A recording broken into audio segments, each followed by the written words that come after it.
12 midday. Update you on all the running stories and connect you to the newsmakers. Citi News.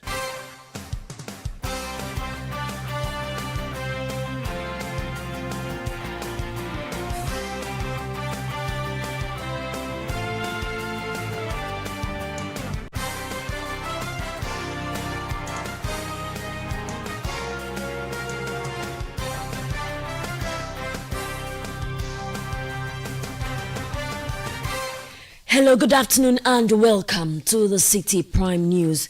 The news is live from our studio at Adabraka in Accra. I am Zoe Abubeiduado. Coming up, Inspector General of Police meets National Election Security Task Force to finalize modalities for declaring the election results of the Ablekuma North constituency. I would urge the EC to provide the National Election Security Task Force with a roadmap with respect to date and place for the finalization of the collation. Also coming up, Minority in Parliament describes President Mahamad's 120-day social contract performance as poor as they deliver what they term the true reflection of events over the period. Some of the achievements that they were talking about yesterday fell far short of the scale and the urgency of the promises they made to the ordinary Ghanaian. Still ahead, President Mahama charges National Peace Council to prioritize resolving the protracted Boko conflict. Violence in Boko has claimed numerous lives and displaced several households, and it calls for the National Peace Council to work assiduously if we are to maintain Ghana's reputation as an oasis of peace. And later, school feeding caterers in the Ashanti region describe as insensitive the government's decision to terminate their contract while calling on the relevant authorities to rescind the decision. We are by this medium reminding the school feeding secretariat to respect our earlier agreement, and the abrupt termination without any consideration is akin to insensitivity. The news is live across a number of our partner stations. In the Western region, we are on Premier 100.5 FM and Beach 105.5 FM in Takrady. In the Bono region, J Live 95.5 FM in Sunyani. Ashanti region, Orange FM 107.9 in Kumasi. Volta region, Akmini Radio 96.7 MHz in Pando, Heritage FM 107.3 in Hohoi. Northern region, Dasuma 99.1 FM in Yendiapa. East region, Word FM 88.3 in Zwarungu. Upper West, West Link 88.1 FM in Laura. And in the Northeast region, we're on Eagle FM 94.1 in Wale Wale. We're also live on YouTube on Citi FM's YouTube page, as well as our Facebook and Twitter handles. Citi Prime News at 12 midday. Update you on all the running stories and connect you to the newsmakers. Thank you for your time this afternoon. Now, the Inspector General of Police, Christian Tete Yohuno, has cautioned that failure to resolve the outstanding Ablekuma North constituency election results could have serious long-term implications for Ghana's democracy.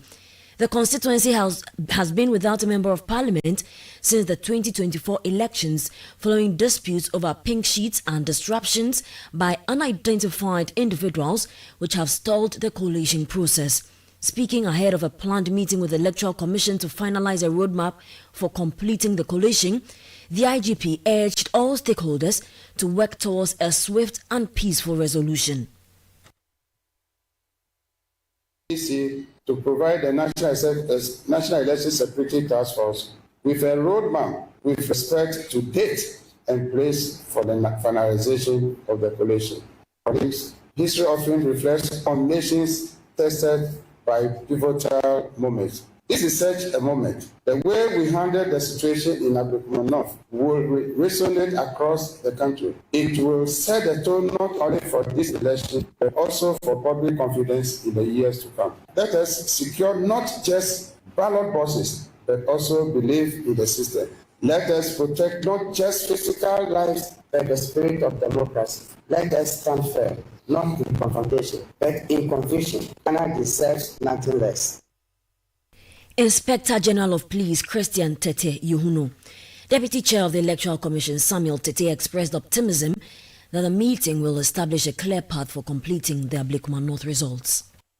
in our latest letter to the IGP and the National Election Security Task Force, a meeting has been scheduled for today for us to discuss the roadmap, as the IGP rightly said, to enable the Commission conclude the collation of the Abrukmanov constituency.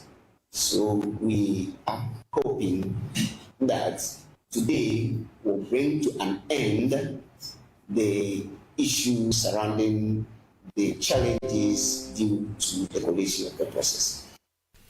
Deputy Chairperson of the Electoral Commission, Samuel Citi. President John Dramani Mahama is urging the National Peace Council to prioritize efforts to resolve the protracted Boko conflict. He made the call during the inauguration of a 13-member governing board of the council, chaired by Most Reverend Emmanuel Kofi Fianu at the Jubilee House in Accra yesterday. In his address, the president tasked the council to work diligently to bring lasting peace to the Boko area, which has been plagued by conflict for years. Violence in Boko has claimed numerous lives and displaced several households. Chieftaincy conflicts are also rife, and it calls for the National Peace Council to work assiduously if we are to maintain Ghana's reputation as an oasis of peace in our sub-region. These measures are not optional, but essential to building the inclusive Ghana we all desire. We must also be mindful that peace is not merely the absence of war. It is the presence of justice. It is the presence of fair access to opportunities for all. President John Dramani Mahama. Minority Leader Alexander Penyumakin has described President John Dramani Mahama's sanctions against government appointees who failed to declare their assets as unconstitutional. His comments follow a May 7 ultimatum issued by the president, which includes a forfeiture of 3 months' salary for those who missed the earlier March 31 deadline for asset declaration.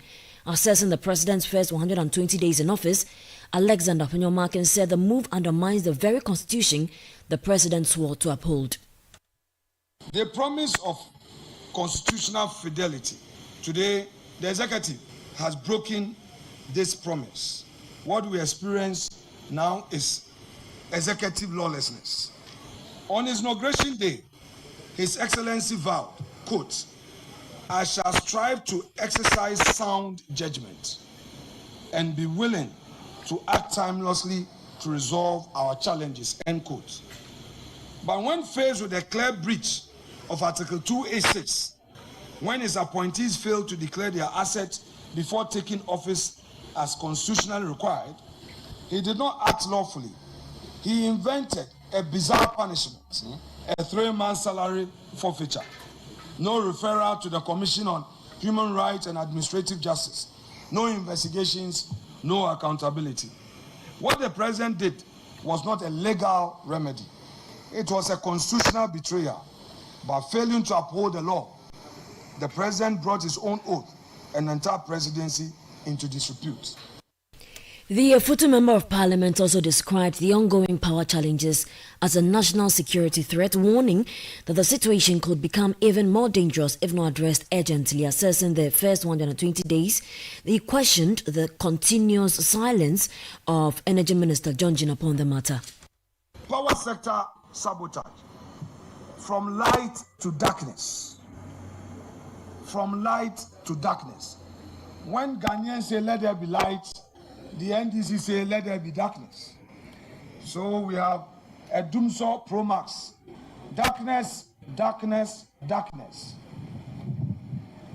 Mr. President promised to fix Ghana's energy crisis. He accused his predecessor of failure. Although NPP came to meet Doomsaw and fixed the Doomsaw, yet during the campaign, Mr. President and his party rather accused MPP of not keeping the light on. But let's all be honest with ourselves. The last 120 days, we have seen persistent power outages, low voltage, and silence in the face of national inconvenience. Not a single moment, a single day, as the energy minister addressed the Ghanaian people on the energy crisis. Where is the energy minister? Minority Leader Alexander Penyomarking. Let's still stay on assessing President Mahama's first 120 days in office. The convener of the Media Coalition Against Galamsey, Dr. Ken Ashigbe, has criticized President John Dramani Mahama's approach to tackling illegal mining. In his address on the 120-day social contract, the president announced plans to amend the Minerals and Mining Act 2003, Act 703, to prohibit mining in forest reserves. However, speaking to Citi News, Dr. Ashigbe expressed disappointment over what he described as a lack of urgency in the president's response to illegal mining, especially compared to the swift actions taken on other issues such as the e-levy. He urged the government to be more decisive and adopt drastic measures to curb the Galamsey menace. We need to accept that there has been some improvement in the fight against Galamsey.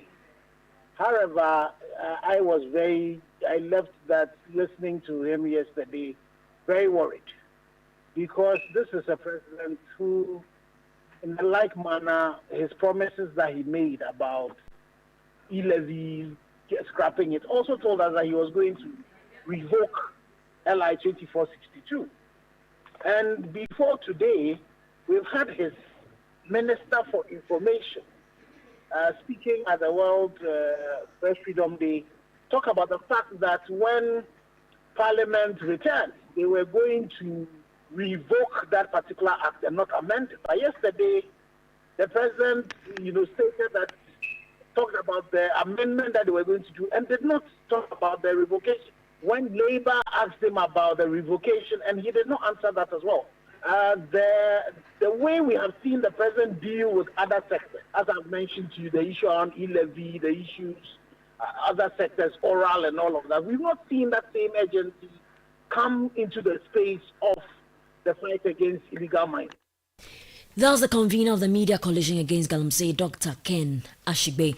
Meanwhile, the national coordinator of the District Road Improvement Program, Neil Lantivandapoy, says the Mahama-led government's fight against illegal mining, popularly known as Galamsey, cannot be achieved within the first 120 days in office. According to him, water bodies destroyed by Galamsey activities take significant time to recover and be purified. Speaking on Channel 1 TV's Breakfast Daily, Neil Lantivandapoy called for continued support for the government's commitment to ending illegal mining. If government says, I will end Galamsey, it is not an event, it's a process. And every indication, the color of our rivers have not changed, because they are not going to change in 120 days, no matter what you do. Everyone, including all these CSOs and NGOs involved in the Galamsey fight, have come to the conclusion that if for nothing at all, they've seen a great effort being made. It is not a fight that is going to begin and end 120 days. And President Mahama did not say it anywhere that within 120 days he will end Galamsey.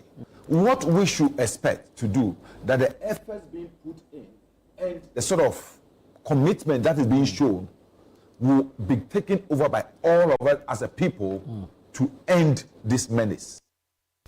National Coordinator of the District Road Improvement Program, Neil Lantivandapoy.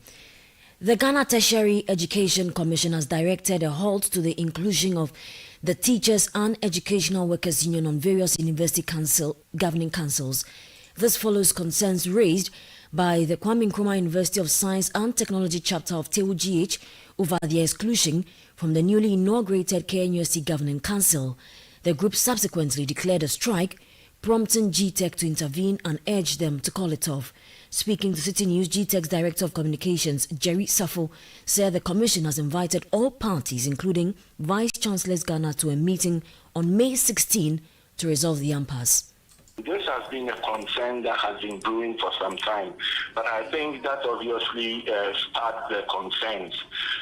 We sat with them to find out what their concerns were, and this I'm referring to is TUGH, what their concerns were, and we've actually requested the university authorities to actually provide us with some details which we would actually be looking at, and we'll be meeting them again on the 16th of May to actually take a final decision on that.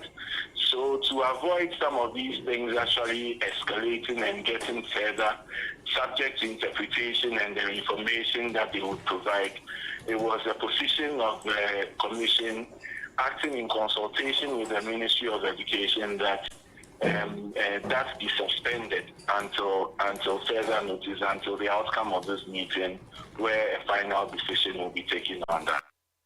That's Jerry Safo, who is the Director of Communications for the Ghana Tertiary Education Commission. You are still listening to the City Prime News. Still to come, school feeding caterers in the Ashanti region describe as insensitive government's decision to terminate their contract. We'll be bringing you details shortly. Please stay with us. City Prime News at 12 midday. Updates you on all the running stories and connects you to the newsmakers. Calling all farmers, agribusinesses, and innovators, this is your chance to shine. Channel 1 TV invites you to exhibit at AgriFair 2025, one of Ghana's largest agriculture exhibitions. From Friday 20th to Sunday the 22nd of June, the A4 Sutherland Children's Park in Accra will come alive with the very best from Ghana's agribusiness sector. Are you a farmer with fresh produce of any kind? Be it crops, livestock or poultry, fisheries or aquaculture, or you're a supplier of agro inputs and processing machinery? This is your platform to connect with the world. AgriFair 2025 is more than an exhibition. Showcase your fresh produce, share your expertise and experience, and grow your business. So, to all farmers with fresh produce, livestock or poultry, fisheries or aquaculture products, come, sell, network, and expand your business. AgriFair 2025, where culture meets innovation. Register now to secure your spot. Call us on 0205 973 973. AgriFair 2025 is powered by Channel 1 TV with support from 97.3 Citi FM and is proudly sponsored by Exim Bank and Legacy Crop Improvement Center.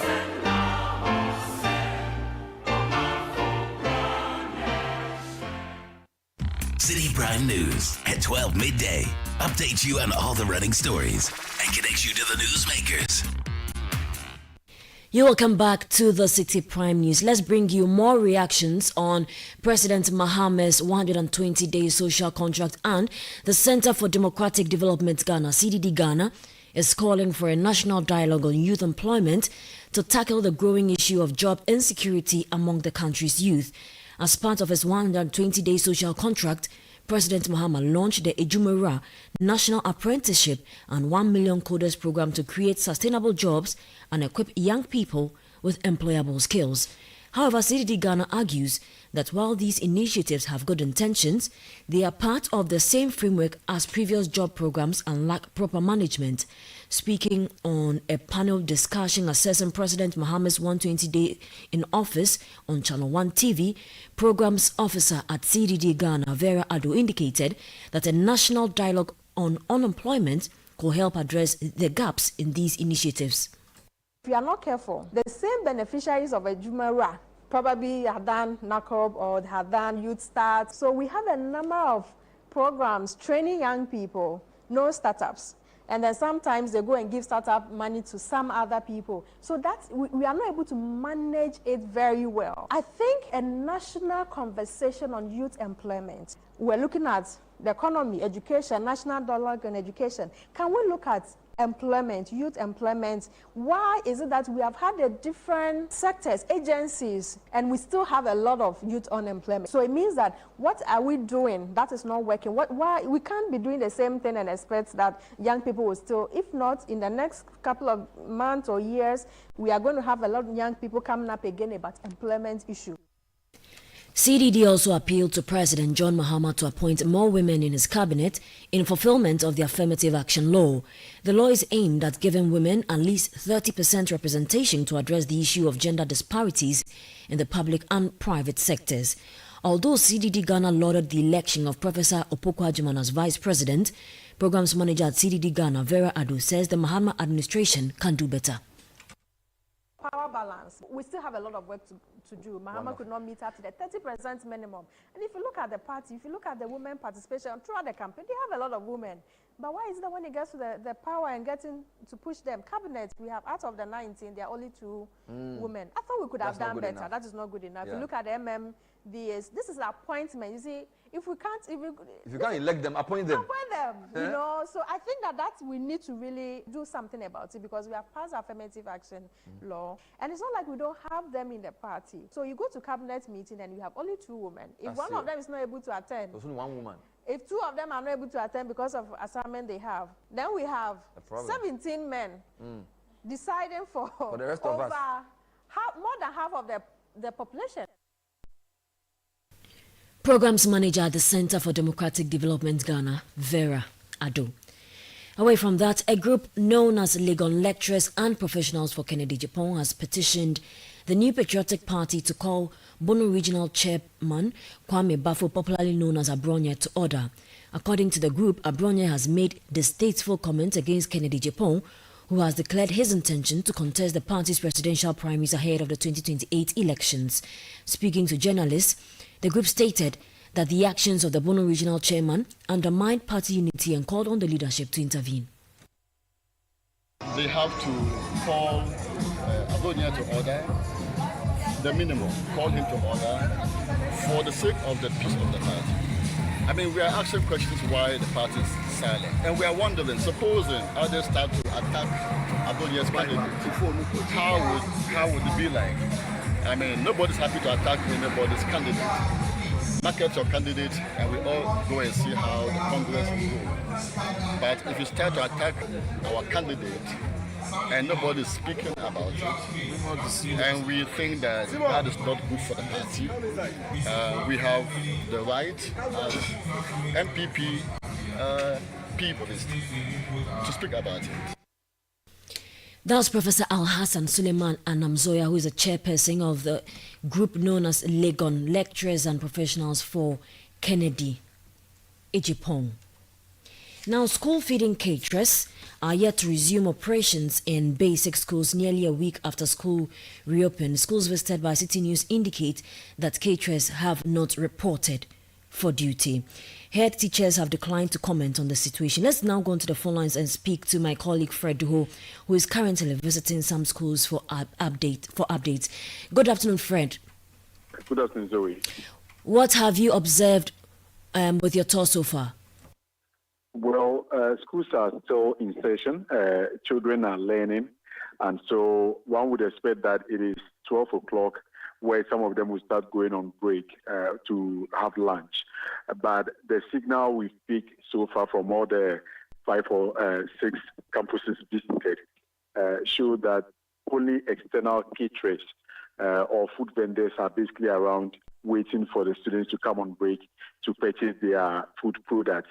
But the usual cooking, which has to do with the Ghana School Feeding Program project that has been serving hot meal to each child in basic schools across the country, that is non-existent at the moment.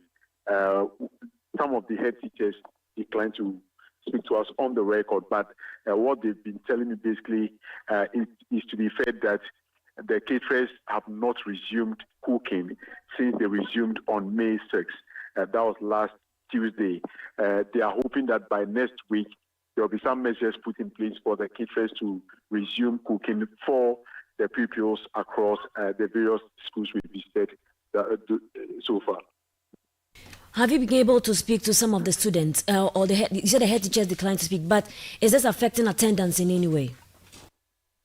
Well, they are not forthcoming with the total enrollment. All of them are tight-lipped on the issues because they feel that there is this channel of communication which must be exhausted by first going to the district education office to get those facts from the ground. But per their own assessment, they are believing that by next week, full operation or full enrollment of students would commence, where those who are still at home yet to report would join their colleagues in school by next week. But as we speak, most of them are in classrooms where teaching and learning is taking place. We see that a number of classrooms are equally empty. As to the reasons why those classrooms are empty or having few numbers of pupils, that the teachers and head teachers are not willing to speak on the record on those subjects. All right, thank you very much. That was my colleague Fred Duho reporting there. Let's all stay with this issue because caterers under the Ghana school feeding program in the Ashanti region are calling on the government to rescind its decision to terminate their contracts. They are urging the government to honor an earlier agreement which, according to them, guaranteed that their contract would run until the end of the 2024-2025 academic year. Gifty Asamoah, president of the Progressive School Feeding Caterers in the Ashanti region, made the appeal on behalf of the group. Based on the earlier agreement, we purchased foodstuffs to cater for the agreed period, only to be told that the contract has abruptly been terminated. We are by this medium reminding the School Feeding Secretariat and the Ministry of Gender and Social Protection to respect our earlier agreement or refund costs caterers have already incurred in purchasing foodstuffs for the third term academic year, as almost of us secured loans to purchase these foodstuffs, and the abrupt termination without any consideration is akin to insensitive. Gifty Asamoah is president of the Progressive School Feeding Caterers in the Ashanti region. The convener of the Coalition of Street-Connected Children Organizations in Ghana, Dr. Ernestina Tete, is urging relevant ministries to collaborate in addressing the growing issue of street begging in urban areas. Concerns have been mounting over the rise in child street begging, particularly involving sub-regional nationals. Speaking on the Citi Breakfast Show, Dr. Tete called on the Ministries of National Security, Gender and Finance to work together to decisively tackle the menace. So the Ministry of Gender, Children and Social Protection is the mother or host institution. Then the Ministry of Foreign Affairs, especially where it involves the foreign nationals. The Ministry of National Security. So these were the three key ministries that, and of course, finance, because if it involves finance, it has to be, if there's a budget, it has to be funded. But the three key ministries were the Ministry of Gender, Social Security, and the Foreign Affairs and Interior. These are the four that we identified in the strategic plan that have to work together to help address or curb the influx of the foreign nationals and then deal with those who are here, address the issue of the syndicates or the planned activity that is going on here. In our campaign and then you have to deal with those who are here. While you address the challenges of children who are on the street, you also work, and that is larger than any one ministry because we are talking about poverty alleviation issues, because that is the main cause. Dr. Ernestina Tete is the convener of the Coalition of Street-Connected Children Organizations in Ghana. Now, Minister for the Interior, Muntaka Mohammed Mubarak, has pledged to prioritize the recruitment of persons who withdraw from abusing drugs and other substances into the security services. This, according to him, forms part of a broader strategy by government to tackle the growing menace of drug trafficking and abuse, especially in Zongo communities. Addressing a gathering during a sensitization program at Sabon Zongo in Accra, the Interior Minister reaffirmed government's commitment to develop the capacities of the Zongo youth through socio-economic centered initiatives. We are assuring you that we will give you this support and to show you goodwill, The gentlemen, the youth that rose to this, I'm assuring you, give me 10 to 15 names. Inshallah, I'm assuring you, before the end of this month, I'll make sure that you are absorbed to be able to do the work that you are doing. We'll support you. I want you to give me 15, at least 15 of you that started this thing. And I'm also assuring you, all those who will join them, when an opportunity comes for us to recruit people into the security services, we will not just collect you into it. All of you who have children who are qualified, those who are helping to deal with this, Sarki, I'm meaning those who are helping to deal with this. They are children who are qualified and are interested in the security services. I am assuring you, I will give them priority for them to join. Muntaka Mubarak also threatened to ensure the transfer of police officers who refused to respond swiftly to complaints of drug peddling in their respective divisions in the Zongo communities. Do not go about just destroying people's property. Don't take the laws into their hands. Make sure that you arrest them, you hand them over to the police. I've also instructed the police that any commander that you call and doesn't respond swiftly, then he doesn't want to be in that area. I will get him removed. They must respond swiftly. When you call on them, they must respond swiftly. That is why I'm here with them. That's why I came with the Director General for the Narcotics Control. I've instructed them clearly that when you call on them, they should respond swiftly. Minister for the Interior, Muntaka Mubarak. Thank you so much for your time this afternoon. That's how we end City Prime News, which has come to you live from our studio in Adabraka, Accra. Log on to our website, citynewsroom.com for more news. I am Zoe Abubeduado. City News, we speak first.